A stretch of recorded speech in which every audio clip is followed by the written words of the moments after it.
শুরু হওয়ার আগে আপনাদের জন্য একটি সুখবর।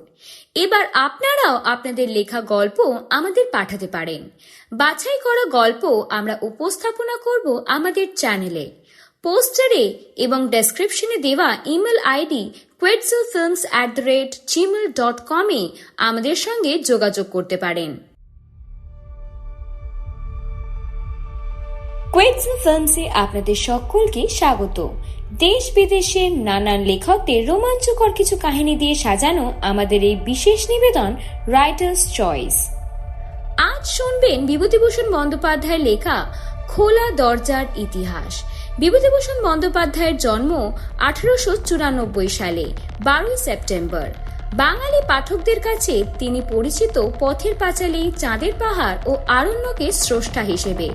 আজকের গল্প পাঠে সৌপ্তিক দে, সূত্রধর আমি সৈমী ব্যানার্জি। শুরু হচ্ছে খোলা দরজার ইতিহাস।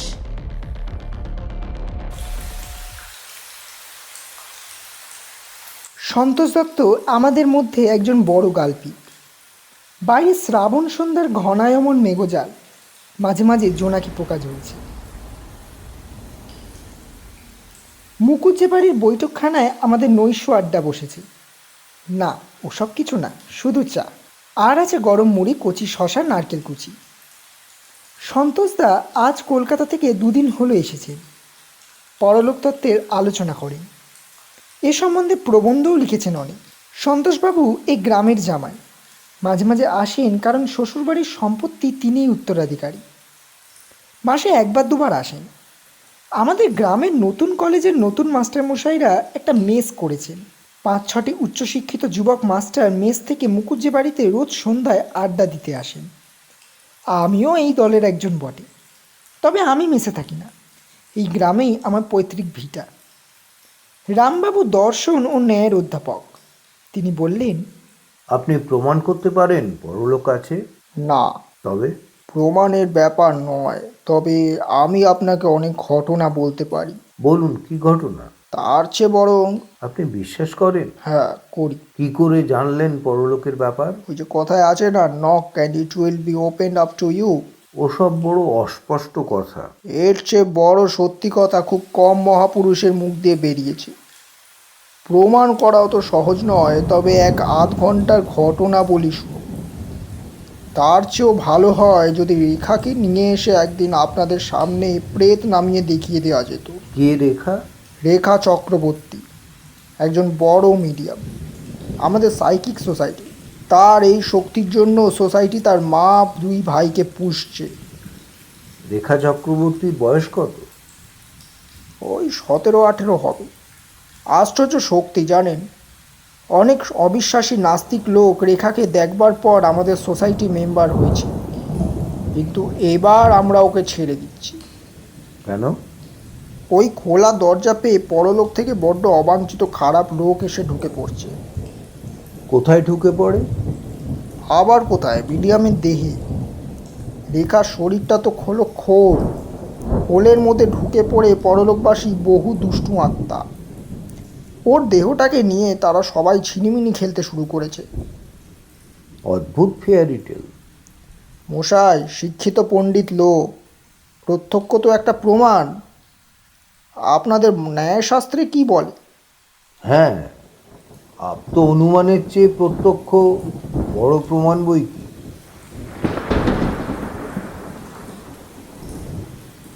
চলুন আমার সঙ্গে। 67 নম্বর নন্দনবাগান স্ট্রিট। রেখা ও তার মা ভাইরা ছোট্ট একটা ঘরে ওই ঠিকানাতেই থাকে।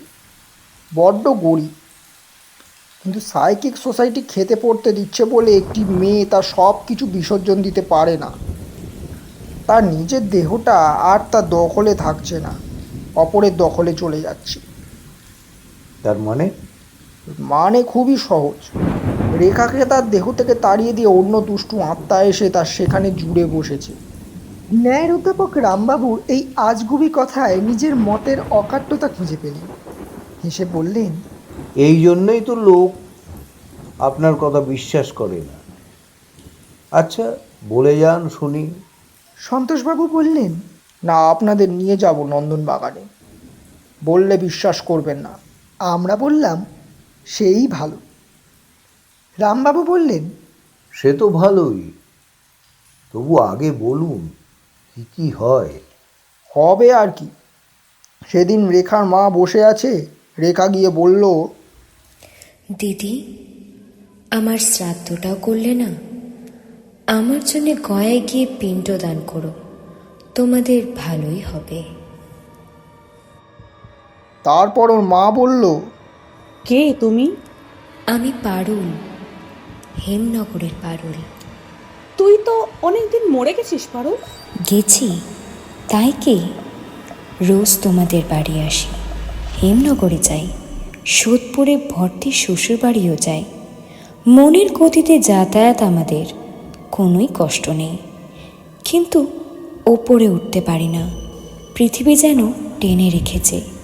পিণ্ডদান করলে পৃথিবীর বন্ধন কাটিয়ে চলে যাব। আমি চলি দিদি।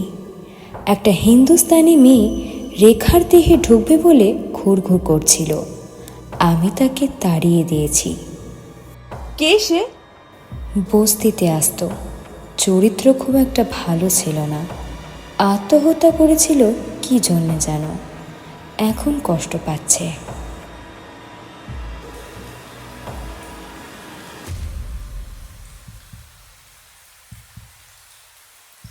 এখানে দার্শনিক রামবাবু প্রশ্ন করলেন, দাঁড়ান মশাই, একটা মস্ত বড় ফাঁক রয়ে গেল।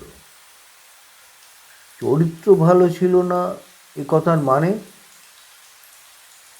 কোন স্ট্যান্ডার্ডে পরলোকে চরিত্রের সুকু নির্ধারিত হয়ে থাকে, এটার উত্তর চাই। নিজের মনই পরলোককে নিজের বিচারক হয়, কেউ বাইরে থেকে কিছু করে না। উইল ইজ দ্য কি, যাকে বলে পরলোকের একটি মস্ত বড় সত্য। কিন্তু এসব কথা থাক, গল্পটা বলি শুনুন। রেখার মধ্যে মাঝে মাঝে দুষ্টু আত্মারা ঢুকে পড়ে। তারা হিন্দিতে, উড়িয়াতে, বাংলাতে গালি দেয়, কারণ সব জাতির আত্মা তার মধ্যে আছে। এই তো সেদিন একটা ফিরিঙ্গি মেয়ে ওর দেহে অনেকক্ষণ অধিকার করে বসেছিল। তার বাড়ি ছিল নাকি পার্ক সার্কাস। রেখা কোনো কালে ইংরেজি জানে না, অথচ গড়গড় করে ইংরেজি বলছে। আপনি নিজে শুনেছেন? নিশ্চয়, না শুনে বলি? শুধু তাই নয়, অনর্গল উড়িয়াতে কথা বলতে শুনেছি রেখাকে। কিন্তু এসবের চেয়েও খারাপ এবং আশ্চর্য হলো পরলোক থেকে নিম্ন শ্রেণীর দুষ্টু আত্মা আসতে থাকা। তারা এসে কি করে? নানা রকম উপদ্রব করে। ওর দেহটাকে নিয়ে হয়তো ধুলোয় ফেলে, নয়তো রোদে কষ্ট দেয়। একবার রেখাকে আগুনে পোড়াতে গিয়েছিল। আবার ভূর্গোলকে নিম্ন শ্রেণীর প্রাণীর আবির্ভাব হয়। তাদের নাম জানি না, কিন্তু ইংরেজিতে যাদের বলে এলিমেন্টাল।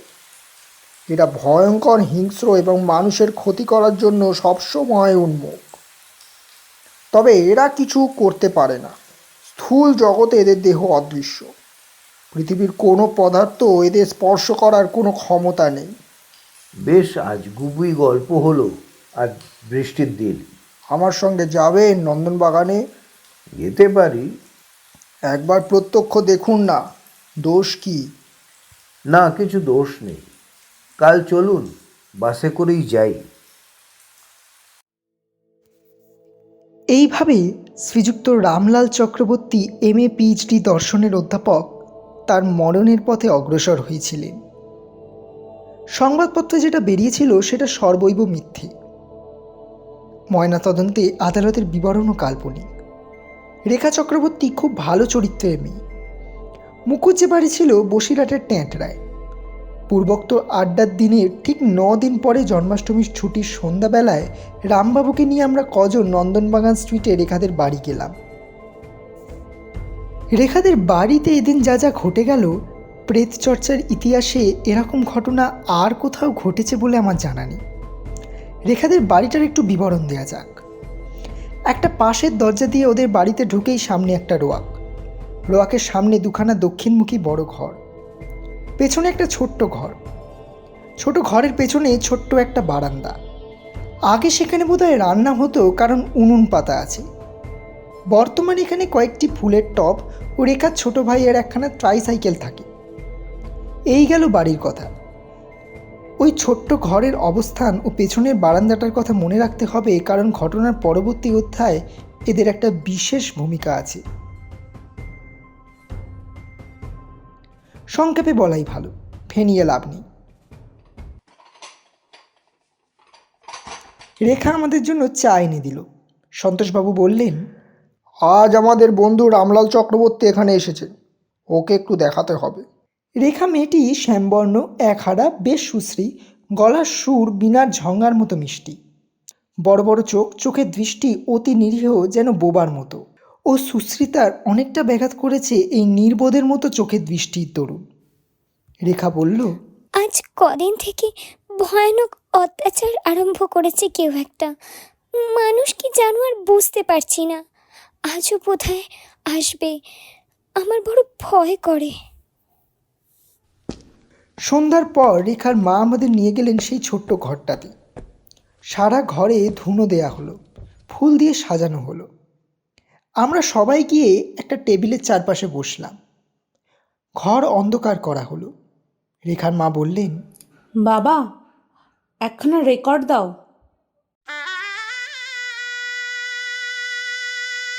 গ্রামোফোনে একটা সানাই বাজনার রেকর্ড দেয়া হলো। হঠাৎ একটা ক্ষীণ সুর শোনা গেল ঘরের কোণ থেকে। কে যেন কি বলছে। সন্তোষবাবু বললেন, কে? একটা ক্ষীণ সুর মেলি কণ্ঠ ভেসে এলো। বলল, আজ আপনারা রেখাকে সার্কেলে বসতে দেবেন না। কেন, আপনি কে? আমি রেখার পিসি নিরোধবালা। আজও শরীরটা তত ভালো নেই। অনেকগুলো বাজে লোক অপেক্ষা করছে ওর দেহের মধ্যে প্রবেশ করার জন্য। এখনো আছেন নাকি? আর কোনো শব্দ শোনা গেল না। খানিকটা সময় কেটে গেল। অন্ধকারে যেন ঘরের বাতাস ভারী হয়ে উঠছে। রেখা চক্রবর্তীর কোনো সাড়া শব্দ নেই, শুধু মাঝে মাঝে ওর নাক ডাকা শব্দ শোনা যাচ্ছে।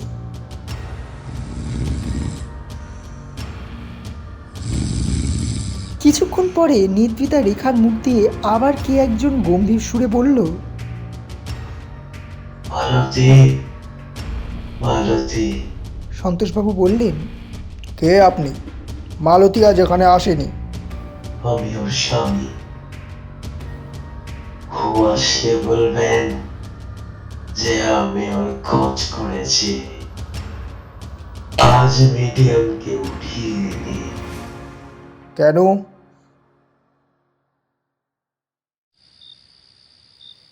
রেখা আবার ঘুমিয়ে পড়ল। আর কোনো কথা তার মুখ দিয়ে বেরোলো না। রাত ক্রমশ বাড়ছে, আর কেউ আসে না। প্রায় আধ ঘন্টা কেটে গেল।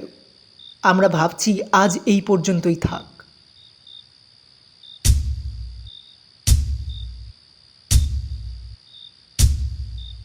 হঠাৎ পেছনে ছোট্ট ঘরটাতে কিছু একটা শব্দ শোনা গেল। খুব চাপা কিছুর একটা শব্দ। ঘরের বাতাস আবার ভারী হয়ে উঠল। প্রত্যেকবার পরলোকের কোনো মানুষ আসবার সময় ঘরের বাতাস নাকি এমন ঠান্ডা হয়ে যায়। সন্তোষ দত্ত মানলেন না। এইবার যে ঘটনাটি ঘটল তা আমি আমার দিক থেকে বলছি। সেই অন্ধকার ঘরে অন্য লোকের কি হচ্ছে তা জানবার উপায় আমার ছিল না।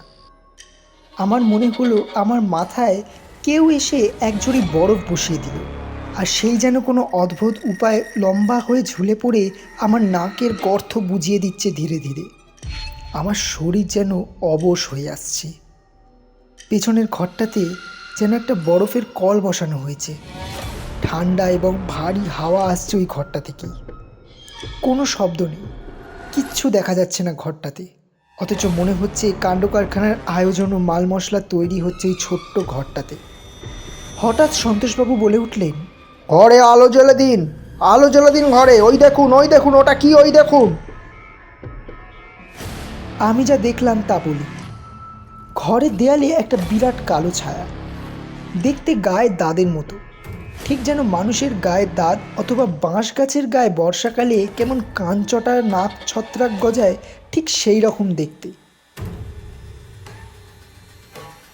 আমার চৈতন্য লুপ্ত হয়ে আসছে।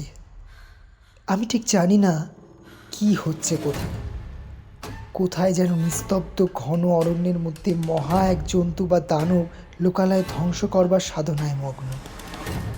সেটা বোবা দানব, মুখে কোনো ভাষা নেই তার, মুখ বোধহয় নেই, দৃষ্টি হয়তো আছে নগ্ন হিংস্রতার, কিন্তু চোখ নেই। সে জিনিসটা কোনো মানুষ বা ছবিতে আঁকা দানব বা ভূত প্রেতের মতো আদৌ নয়, মোটেই নয়। সেটা একটা ব্যাঙের ছাতার মতো কিংবা গায়ের দাদের মতো বাড়ছে,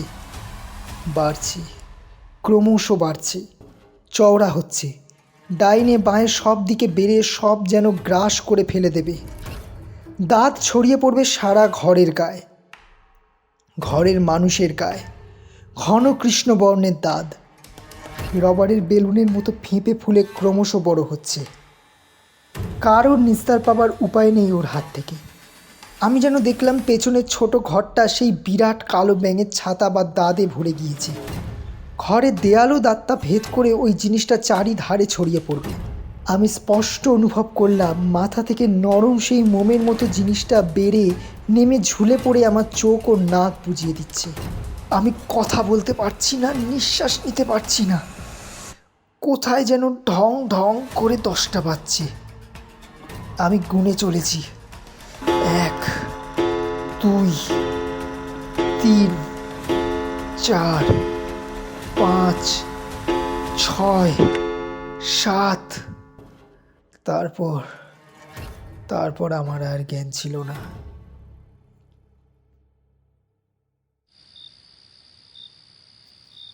যখন জ্ঞান ফিরল তখনও রাত্রি, রাত তখন 10টা হবে, কিন্তু ঘর অন্ধকার নয়। শেষ রাতে চাঁদের আলো জানলা দিয়ে এসে পড়েছে ঘরে। যে যার চেয়ারে অসাড় হয়ে হেলে পড়ে আছে। রেখা চক্রবর্তীও অজ্ঞান হয়ে হাত পা এলিয়ে চেয়ারে কাত হয়ে পড়ে আছে। কেবল সন্তোষ দত্তই নেই ঘরের ভেতর। আমি খানিকটা বোঝবার চেষ্টা করলাম কি ঘটেছিল। তারপর সব মনে পড়ে গেল।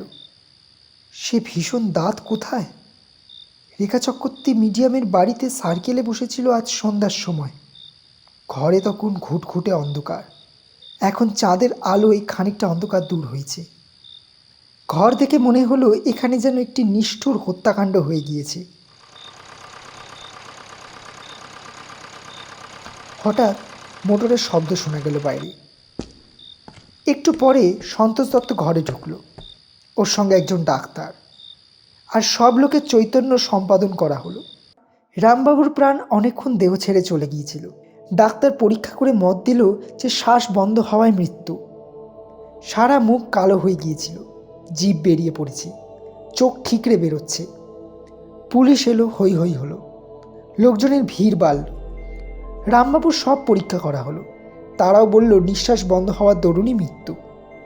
ফুসফুসে একটা নতুন গ্যাসের অস্তিত্ব। ময়নাতদন্তে পাওয়া গেল আর্গান জাতীয় গ্যাস। সন্তোষ দত্তকে অনেকদিন পর জিজ্ঞেস করেছিলাম সে রাত্রের কাণ্ড কারখানার মূল সূত্রটি কী। সন্তোষ দত্ত বলেছিলেন, সে রাত্রে একজনও বাঁচতাম না আমরা।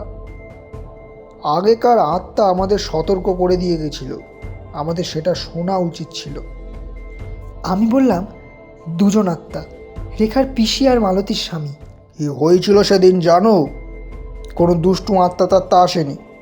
রেখার পিসি অন্তত তাই বলে গিয়েছিল, কিন্তু আসল ব্যাপারটা তো তা নয়। এসেছিল ভূর্বলোকের হিংস্র জীব বিশেষ, ওই যাদের বলেছিলাম না ইংরেজিতে বলে এলিমেন্টাল, ওরা ভূর্বলোকের বাঘ ভাল্লুক জাতীয় প্রাণী, মানুষের চেয়ে অনেক নিম্ন স্তরের, অথচ ক্ষমতায় ও ক্রূর বুদ্ধিতে মানুষকে ছাড়িয়ে যায়। সেদিন কি করেছিল জানো? ওটা আমাদের সকলের শরীর থেকে স্থূল উপাদান সংগ্রহ করে এলিমেন্টালটা সেই ছোট্ট ঘরটাতে নিজের অদৃশ্য দেহটাকে স্থূল জাতের উপযুক্ত করে তুলেছিল। অন্ধকার ঘর ল্যাবরেটরি হিসেবে ব্যবহার করেছিল। তা তখন কি আর জানি? জানলে খুব সহজে তাড়াতে পারা যেত। কিভাবে? আমি কৌতূহলের সুরে প্রশ্ন করলাম। মাত্র আলোটা সুইচ টিপে দিয়ে বিভীষিকাময় অন্ধকার রাত্রি ও রহস্যময় পরজগতের সমস্ত ভয় ও কুহেলি কেটে গিয়ে আমরা সেই মুহূর্তেই নিরাপদ হতাম, যদি আলোয় ভরিয়ে খুলে দিতে পারতাম ঘরটাকে।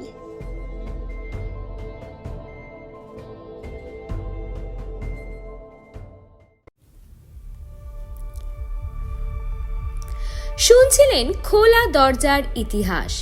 রচনায় বিভূতিভূষণ বন্দ্যোপাধ্যায়, গল্প পাঠ ও সন্তোষ দত্তের ভূমিকায় সৌপ্তিক দে, রামবাবুর ভূমিকায় শ্রী বিজয় কুমার বাসু, রেখা ও পারুলের ভূমিকায় সৈমী ব্যানার্জি, রেখার মায়ের ভূমিকায় শ্রীমতী মধুরিমা পাল দত্ত, মালতীর স্বামীর ভূমিকায় Rohit Dutta, sound design, edit ও পর্ব পরিচালনায় সৌপ্তিক দে, পোস্টার ডিজাইনে স্বাগত বাসু।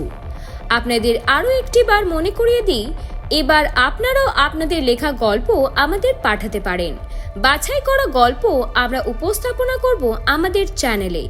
পোস্টারে এবং ডেসক্রিপশনে দেওয়া ইমেল আইডির মাধ্যমে আমাদের সঙ্গে যোগাযোগ করতে পারেন।